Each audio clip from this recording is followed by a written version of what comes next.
Oh, y'all not ready? Y'all not ready? Hey, good morning. Happy Sunday to you. Today is Sunday, June the 12th, and this is your 2-minute thought with your boy, John Redmon. Y'all, today we're going to be talking about being yoked. All right, but we're not going to, back in the day, being yoked means you got guns, you're muscled up, you got muscles, and you see guys doing that. We ain't talking about that type of yoke today. Amen. Maybe that's another day. Today we're going to be talking about the yoke that Paul talks about in 2 Corinthians 6:14. And this is what it starts out by saying in King James Version: Be ye not unequally yoked with unbelievers, for what fellowship hath righteousness with unrighteousness, and what communion has light with darkness? Oh, we're going to be talking about being yoked up.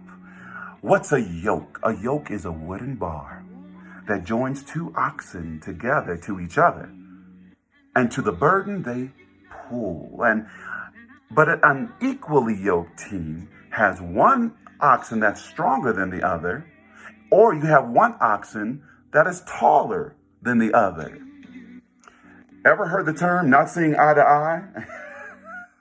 Y'all, we're gonna break it down today. All right, or maybe in an unequally yoked type of relationship, you have one that is actually walking slower than the other. Somebody's just dragging behind in this relationship.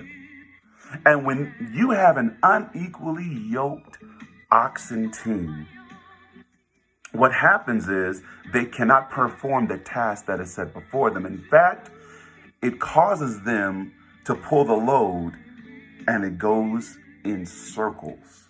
Ever feel like a fighting rink in your home, in your business, on your job, in any relationship? You're going around in circles. Oh my goodness. Paul's admonition in 2 Corinthians 6:14, it's part of a larger discourse for the church of Corinth, or guess what? Us Christians. See, he discourages us from being in an unequal partnership with unbelievers because believers and unbelievers were opposites. Just like light and darkness are opposites.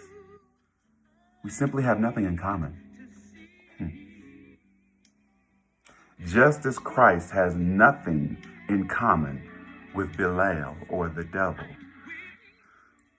Attempting to live a Christian life with a non-Christian for our close friendship or our ally or a business partnership or in a marriage, it causes us to go around in circles, being unequally yoked with unbelievers.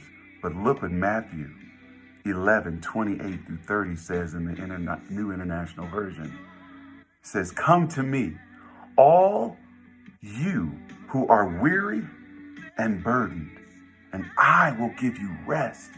Take my yoke, yoked. Take my yoke upon you and learn from me, for I am gentle and humble in heart, and you will find rest for your souls. Why? For my yoke is easy and my burden is light.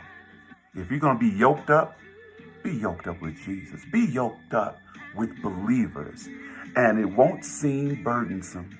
It won't be so weary when you're yoked up with a believer, when you're yoked up with Jesus. In fact, he said, you'll find rest for your soul.